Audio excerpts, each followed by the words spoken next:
Hello, all the popular pretty people. Thanks for inviting me.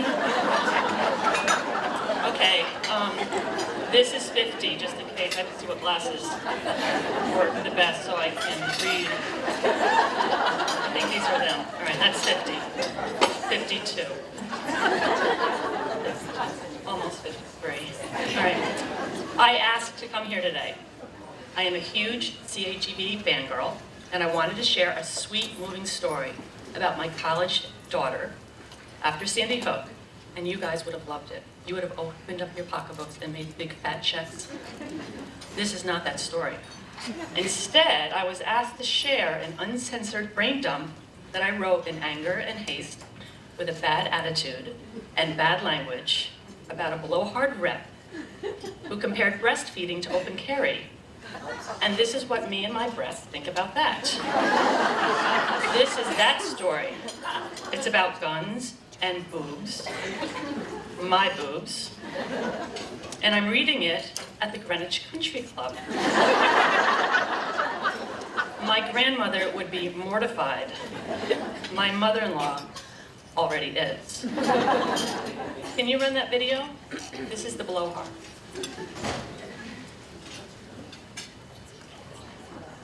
The problem you get is because under circumstances where people are alarmed, That's not the for blowhard. good or bad reason, people are alarmed and are calling the police saying they're alarmed because so-and-so has a gun. This puts the police in the difficult situation when somebody then refuses to show the permit. The police are left in a situation of walking away, leaving the people still alarmed, maybe more alarmed than before, or deciding whether or not there's probable cause to believe the crime of disorderly conduct was committed. People get alarmed about a lot of conduct This is the that's blowhard. perfectly legal, though, huh? Sometimes. Okay, there have been reports of people being alarmed by women breastfeeding in public, calling the police and being alarmed about it. Right? That's something that's perfectly legal, that that woman should not be detained, harassed. I think there are people who would say breastfeeding in public is a little different than carrying a gun in public.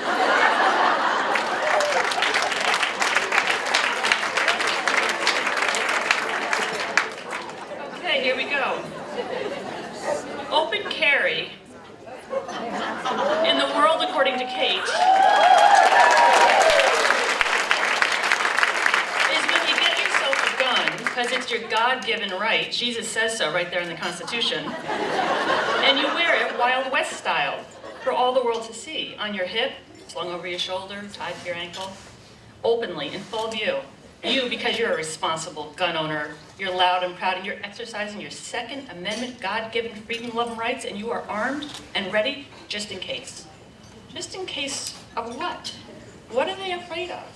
No, I don't want to stereotype, but I'm going to stereotype because the open carry crowd I've seen is very typical. They're paranoid, mediocre white men. They're middle-aged, they're paunchy.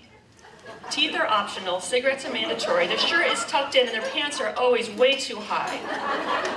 They have lots and lots of camo and American flags. For some reason, they got dibs on the American flag and the Bible. Squatters' rights, I guess, to guns, God, and country give them the freedom to intimidate and instigate and, well, just plain old hate. Anytime, anywhere, no soccer mom's gonna tell me what to do. Maybe not everybody in the He-Man Woman Hater Second Amendment Club fits this bill, but in my humble gun violence prevention opinion, many do. I run into these guys often at marches and rallies in Hartford. They always get in my personal space, and they taunt me and they glare right into my eyes while talking too loudly, too defiantly to a buddy about their stealth shooting ability and their vast amounts of weapons and ammo stockpiled at home, and they relentlessly brag about size. Size apparently matters to them. So does length and speed and power and stamina. And they brag so much that I can almost smell that Axe body spray from like a middle school dance coming off of them. One time, this guy, not smart enough to floss on a regular basis, and he was rubbing his gun like his, well, you know. Anyway, he offers me his services. Oh, I'm gonna protect you, honey. Any illegals show up here, I got your back. Don't you worry your pretty little face. You got nothing to be afraid of. Hello, afraid? afraid, very afraid. Such chivalry is usually followed with a big old wink or that wet tongue lip or a smoochy kiss face. Just in case there's any doubt of what he's offering. That's sexy, right? This is legal intimidation by small men with big guns. This is open carry misogyny, and it's armed with guns and unbelievable ego. Everything but the hitching post and horse, right here in Connecticut. And I guarantee at a legislative hearing near you when guns are on the agenda. Open carry is legal in Connecticut. Why? Who the F knows? I don't know. But it is with a permit that must be on your body at all times when you have your weapon. Except here's the dirty little legislative secret. Should a cop ask to see your permit, you can cross your arms and hold your breath like a toddler in the middle of Costco, throwing himself on the floor. No, you are not the boss of me! There's nothing the police officer can do about it. You get it? You have your gun and you wear it to Dunkin' Donuts just in case there's not enough cream in your coffee. Or you take it to the soccer game and say the coach doesn't play your kid enough. And maybe the other parents get a little concerned. They call the cops to promote public safety and keep the peace because that's their job. That cop can ask to see your permit, but you are not legally required to show it to them. You are not the boss of me. This is the law here in Connecticut, and people, we have, as we all know, the second safest laws in the country. So here in Connecticut, they introduced the bill, not the open carry law bill, because no one's going to touch that, but that you got to show your permit when asked law. And CAGV emailed me. I bet you guys maybe got 1 or 2 emails from them too. And they asked me to contact my rep and send in testimony, so I did. And I sent in my 2 cents, and how about we change the law? If you're man enough to carry, you're man enough to show your permit. That's a no-brainer. It's like a fishing license or a hunting license or ID if you want to buy cigarettes or booze or porn or lottery tickets. Or a driver's license. License and registration? Oh, here you go, officer. What seems to be the problem? Gun humpers. Gun humpers are the problem. It's them and the NRA and the NSSF lobbies that fund political careers and financial agendas. These are people who value guns and dollars more than lives, more than classrooms of kids. Gun humpers don't want rules. Gun lobbies don't want infringement on their money-making pyramid fear scheme. So when a bill threatens the ability to take their beloved deadly weapons anyplace, anywhere, anyhow, no questions asked, well, their panties get all twisted and they show up in numbers with emails and phone calls and testimony. So we need to show up too. So me and my boobs, we went to Hartford and we sat with our friends and we listened to the not so friendly, politely, for as long as I could before my head exploded because of that blowhard up there. So state rep and NRA groupie, Mr. Dubitsky says that, and I'm like, what? Is this fake news? No, it's public record. You saw it. This is not okay. Now people, I breastfed 4 kids. I have the well-worn fun bags to prove it. Throughout the 90s, and probably a little too long into Y2K, my boobs have been rock hard. Shirts have been ruined. I've gotten breast pump hickeys. I have left abandoned press pads like calling cards at the gym, at work, on the couch, in the washer. I've used breast pads as coasters, Band-Aids, and panty liners. You guys don't do that?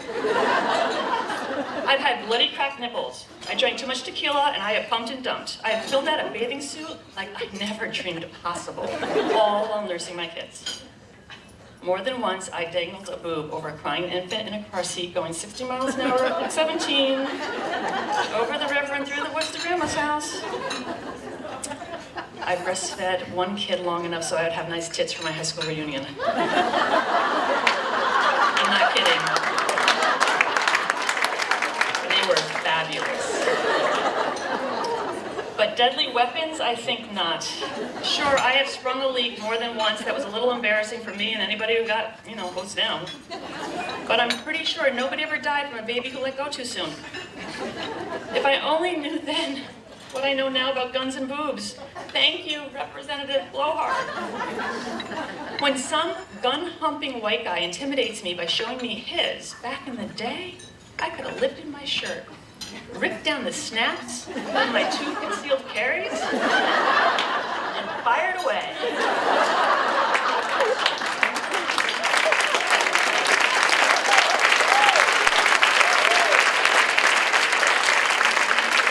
I might need a crying baby to get me going, but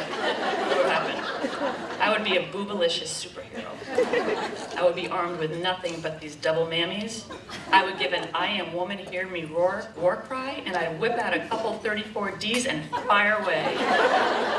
No permit necessary, because they are not the boss of me. Thank you.